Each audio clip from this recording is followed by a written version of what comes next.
I remember that when I was reading GURPS Basic Set for the first time, I was very surprised to see that there is a difference between thrust and swing attacks.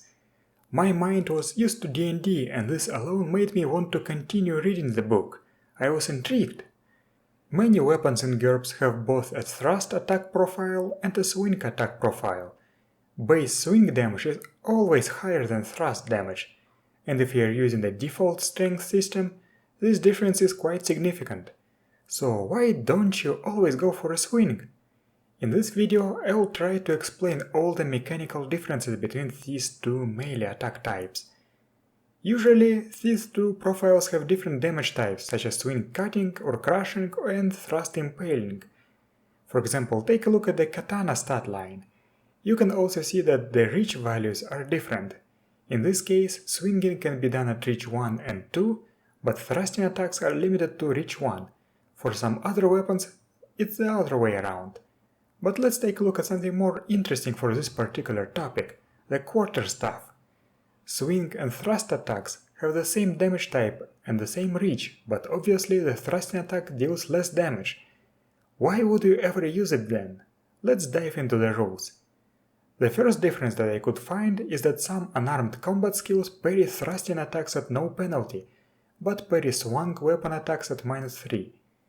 This applies to boxing, brawling, sumo wrestling, and untrained unarmed parries made with dexterity. I know that the preface was why use a thrust attack when you can swing, but yes, this is another point in favor of swinging. Thrusting weapons can be used for a stop thrust. Personally, I have never seen a stop thrust being used, but that's possibly because this rule is relatively obscure and hidden in a place you wouldn't expect to find it. Wild swings made with thrust weapons are limited to reach 1. This is something I didn't know before writing the script for this video. There is a particularly nasty critical miss result that works differently for swinging and thrusting attacks. For a swinging attack, the weapon flies 1d yards from your hand, and for a thrusting attack, you simply drop your weapon. Swinging impaling attacks may get stuck in the fall.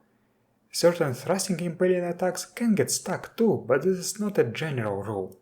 Sometimes when your pick or warhammer gets stuck, it's advantageous for you, but sometimes it is not, so be careful.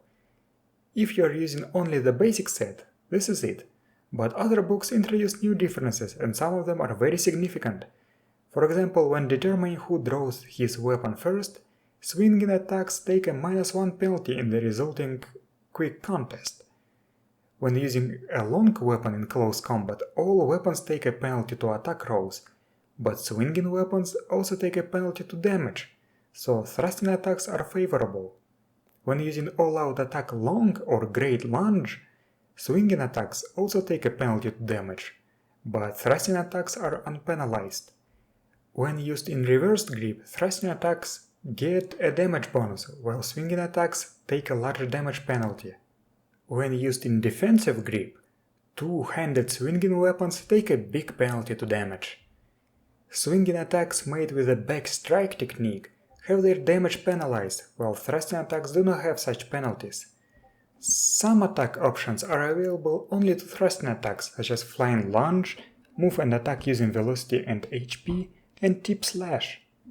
When used underwater, thrusting attacks are at -1 to damage per yard of reach, and swinging attacks are at -1 per die to damage per yard of reach, which is a very significant difference. In 0G environments, thrusting melee attacks give you a bonus to control rolls, but swinging attacks impose a penalty. Also, some Ultratech exoskeletons provide DR against swinging melee weapons, but not against thrusting ones. And I left the most important difference for last. And I am really not sure why this rule is hidden away in GURPS Underground Adventures instead of the basic set. Fighting in confined spaces is a rule that, if enforced, significantly changes the flow of melee combat in GURPS. Thrusting attacks require a distance equal to the weapon's longest reach in the direction of the thrust. Swinging attacks need that much clearance in at least 2 directions.